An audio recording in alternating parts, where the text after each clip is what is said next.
제20대 국회의원 선거 후보들의 공약과 정책을 알아보는 후보자 초청 연속 토론이 진행되고 있습니다. 이번 시간에는 광주 북구 갑 후보자 토론에 대해 김현 기자와 함께 이야기 나눠보겠습니다. 김 기자, 총선을 앞두고 매일 연속 토론이 진행되고 있지 않습니까? 이번 토론회 어떤 식으로 진행이 되고 있는 건지 다시 한번 설명 부탁드립니다. 네, 이제 총선이 일주일 앞으로 다가왔습니다. 결전의 날이 다가오면서 유권자들의 관심도 또한 점점 높아지고 있는 상황입니다. 토론은 KCTV 광주방송과 광주경실련, 그리고 광주매일신문하고 CBS 그리고 CNB 광주방송이 공동으로 기획을 했습니다. 후보자들의 공약과 정책 방향을 각 지역 선거구마다 알아보고 비교해보는 유권자들의 알 권리를 충족을 위한 토론이라고 보면 되겠습니다. 네, 총선이 막 일주일 정도 남은 이 상태, 후보들이 적극적으로 토론회에 참여를 좀 해서 공약과 그들의 정책에 대해서 적극적으로 알려야 할 때가 아닌가 싶은데요. 제가 알기로는 토론회에 불참한 후보들이 좀 많다고 하는데 이번 선거는 좀 어땠나요? 네, 아쉽게도 이번 토론회도 많은 후보들이 개인 일정을 이유로 토론에 불참했습니다. 민중연합당 장세레나 후보와 무소속 박대우 후보만이 참가해서 양자 토론이 이루어졌습니다. 더불어민주당 정준호 후보와 국민의당 김경진 후보는 불참했습니다. 먼저 토론에 참여한 후보들의 대표 공약에 대해 함께 들어보겠습니다. 열심히 하겠다길래 찍었습니다. 결과는 어떻습니까? OECD 국가 중 자살률 1위, 빈부격차 1위, 노인 빈곤율 1위, 아동학대 1위, 산업재해와 저임금 노동자 비율까지 1위. 이것이 2016년 대한민국의 현 주소입니다. 국민들은 못 살겠다고 아우성인데 대한민국을 병들게 한 사람들이 또 표를 구걸하고 있습니다. 모두 자식 걱정이 끊이지 않으실 것입니다. 중고등학생일 때는 사교육비 걱정, 대학생일 때는 등록금 걱정, 졸업생일 때는 취직 걱정, 얼마나 마음 졸이고 계십니까? 이 마음을 이용해서 무상보육 공약으로 대통령이 된 사람이 이제는 누리과정 예산을 지자체와 지방교육청에 떠넘기고 있습니다. 이 때문에 공교육 재정까지 흔들리고 있습니다. 기호 5번 민중연합당 장세레나는 약속을 지키겠습니다. 태어날 때부터 14살까지 병원비를 국가가 책임지게 하겠습니다. 고등학교까지 무상교육을 확대하겠습니다. 공공산후조리원을 짓고 국공립 어린이집을 늘리겠습니다. 청소년 직업체험센터를 유치해서 우리 아이들이 스스로 자신의 삶을 선택하고 개척할 수 있게 돕겠습니다. 어떻게 하느냐고요? 30대 기업이 곳간에 쌓아둔 돈, 사내유보금이 무려 700조입니다. 이 돈에 대한 세금과 고소득자 소득세를 인상해서 재원을 마련하겠습니다.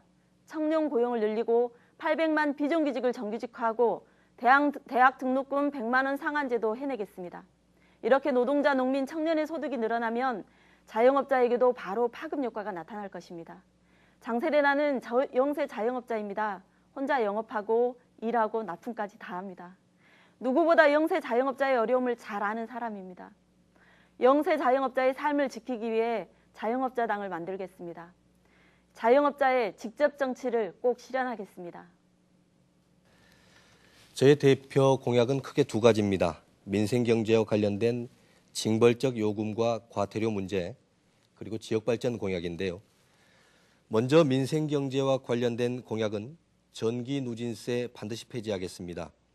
지난 1972년 석유파동 당시에 만들어진 이 전기누진세, 최근 세계 경제가 침체되면서 기름값이 많이 떨어졌습니다. 일부에서는 $200를 넘어설 것이다 이런 전망도 있었지만 최근 $30 초반대를 유지하고 있기 때문에 당연히 전기누진세 폐지되어야지요.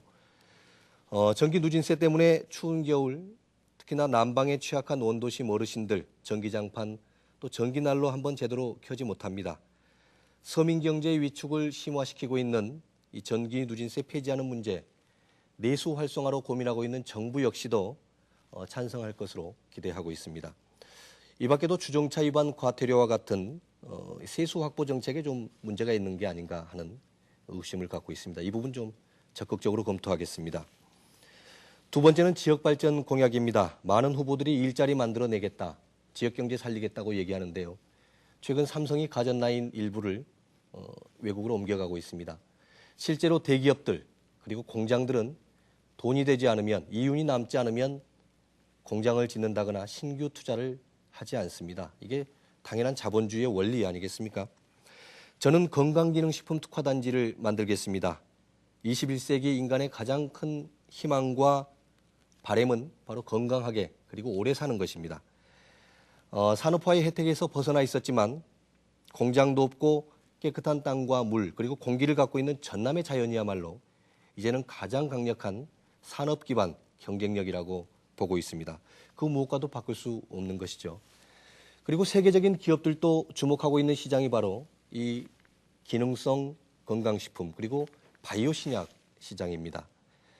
주머니 사정이 안 좋거나 경제 여건이 안 좋아지면 물건에 대한 또는 물품에 대한 구매나 사는 걸 취소할 수 있지만 먹는 걸 취소할 수는 없지 않습니까? 그리고 건강한 욕구를 제어할 수는 없습니다. 그런 측면에서도 상당히 경쟁력을 갖고 있다 이렇게 저는 보고 있습니다. 이 젊은이들에게 땅과 바다에 무한한 가능성이 있다. 그 건강기능식품에 특허 하나만으로도 엄청난 부를 창출할 수 있다는 가능성을 보여주면 젊은이들 많이 몰려올 걸로 기대하고 있습니다.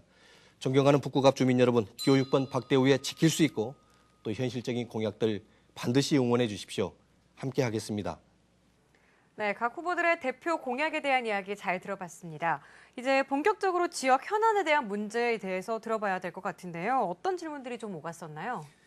광주 북구 갑 선거구는 광주에서도 낙후된 지역 중 하나로 꼽힙니다. 일부 지역에서 재개발이 시작되고는 있지만 아직 생활 여건이나 주거 환경이 열악한 구도심 지역으로 분류되고 있는데요. 네.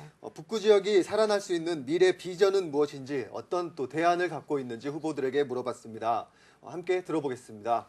먼저 재개발의 문제점을 좀 고민해 볼 필요가 있습니다. 원도심 재개발에 있어서 정작 주민들에게 실질적인 혜택이 돌아가고 있는지 또는 재개발이 아파트 건설 위주의 상업적 측면이 너무 중요하게 작용하고 있는 게 아닌지 하는 우려하는 목소리 대단히 많습니다. 이번 총선에 출마한 후보들께서도 일자리 만들고 또 지역 경제 살리겠다 이런 말씀 많이 하고 있는데요. 현실적으로 쉽지 않습니다. 중국이 바우치 즉 7% 성장 전략을 포기했습니다. 대단히 이례적인 일입니다. 그만큼 세계 경제가 어렵다는 것입니다. 대외적인 여건도 그런데요. 내부적으로는 어떻습니까? 당장 광주에 삼성전자 가전라인 일부 옮겨가고 있다는 말씀 드렸었지 않습니까? 또 기업은 이익이 나지 않으면 투자하지 않는다는 말씀도 드렸습니다. 이제 현실적인 대안을 좀 마련해야 되겠습니다. 지역 발전에 대한 공약들 실제로 어떻게 만들어낼 것인지 재원 조달 방안, 또 실행 방안들을 구체적으로 나열하면서 지역민들께 정책과 인물로 선택받는 그런 시간들을 좀 마련해야 되는데요. 방금 사회자께서도 말씀하셨지만 두 후보께서 이 자리에 함께 하시지 못하고 있는 부분 대단히 아쉽고 또 애석하게 생각합니다. 어쨌거나 좋은 정책으로 여러분들께 다가가겠습니다. 지켜봐 주십시오. 수십 년 동안 광주 여당 노릇을 하면서 정작 광주의 발전에 기여하지 않았던 야당, 주민의 삶에 대해서는 외면하고 이해 득실에만 정신이 팔려있던 구태 정치인들, 먼저 이들의 책임을 물어야 한다고 생각합니다. 북구 경제 활성화를 위한 각종 공약이나 정책을 연구하고 있지만 북구만을 놓고 봐서는 그 어느 곳도 해법이 될 수 없었습니다. 북구 경제가 광주 경제의 일부이고 대한민국 경제의 일부이기 때문이죠. 우리나라 경제 전반에 대한 활성화 정책이 근본적인 해법입니다. 최저임금을 시간당 1만 원으로 보장하고 비정규직을 정규직으로 전환해서 보다 안정적으로 생활할 수 있게 되면 경제에 활력이 생길 것입니다. 태어날 때부터 14살까지 병원비를 국가가 책임지게 하고 고등학생도 무상으로 교육하는 등 복지 정책이 확대하면 마음이 넉넉해지는 만큼 소비가 촉진되고 경기가 활성화되면서 북구 경제에도 활기가 생길 것입니다. 16번 민중연합당은 재벌의 곳간과 고소득자의 주머니를 덜어내고 99% 보통 사람의 지갑을 지키겠습니다. 그리고 없는 예산은 어떻게 쓰느냐의 문제인 것 같습니다. 네. 네, 경제 발전 방향에 대한 이야기 잘 들어봤습니다. 다음으로는 북구의 도심 공동화 현상, 특히 그중에서도 광주역 주변으로 일어나고 있는 현상에 대한 후보들의 이야기가 궁금한데요. 네, 북구 지역의 가장 큰 화두가 이 광주역 문제이지 않을까 싶습니다. KTX가 광주 송정역으로만 지나가게 결정이 나면서요. 이용객이 줄어서 존폐기로에 서 있습니다. 네. 이에 대한 지역민들의 의견도 분분한데요. 광주역을 폐쇄하고 재개발을 해야 된다. 또 행정타운을 건설해야 한다. 공원으로 만들어야 된다 등 많은 의견이 있지만 뚜렷한 방향을 찾지는 못하고 있습니다. 그래서 광주역 전폐 여부 그리고 활용 방안에 대해 후보들은 어떻게 생각하고 있는지 한번 물어봤습니다. 직접 들어보시죠.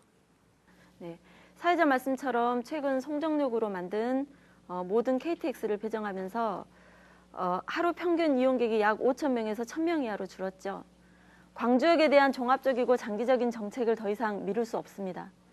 이미 박강태 시장 때 광주역을 송정역으로 통합하자는 계획이 검토됐었습니다. 광주역은 교통체증의 원인이 되어서 사회적 비용을 증가시키고 있고 광주역 때문에 북구 전반에 대한 종합적인 발전 계획을 세우는 것도 어렵습니다. 광주역의 기능을 송정역으로 통합하고 광주역과 철길 주변을 시민의 건강을 위한 공간, 문화공간으로 되돌려드리는 것, 이것이 민중연합당과 장세레나의 제안입니다. 남구, 동구처럼 북구의 푸른 길을 만듭시다. 광주천, 영산강으로 이어지는 생명과 건강의 길이 될 것입니다. 광주역 건물과 부지에 북구의 푸른 길에 걸맞는 체육시설, 광주의 역사와 이야기를 담는 문화공간, 북구청, 북부서의 행정어부를 조성하겠습니다. 광주역과 철길을 시민 여러분께 돌려드리는 것이야말로 광주역 주변 상권을 되살리고 북구의 활력을 불어넣는 기회가 될 것입니다. 이를 위해 민중연합당 기호 5번 장세레나는 광주선 철길 시민환원 대책위와 함께 문제와 갈등을 해결하고 광주역의 미래 방향을 결정하겠습니다. 시민의 품으로 돌려드리기 위해 모든 노력을 기울이겠습니다. KTX 재진입 솔직히 쉽지 않습니다. 좀 전에 말씀드렸듯이 SRT, 즉 수소발 KTX 몇 편이 운행한다고 해서 또 상권이 나아진다거나 광주역이 획기적으로 개선되지도 않습니다. 정치권의 책임입니다. 사실 예견됐던 문제거든요. 광주역의 존치 여부의 문제를 떠나서 진즉의 철도청과 이 많은 협의를 통해서 우리가 내어줄 건 내어주더라도 우리가 얻을 수 있는 건 얻는 그런 어떤 정치적 협의가 좀 필요하지 않았나 하는 아쉬움을 갖습니다.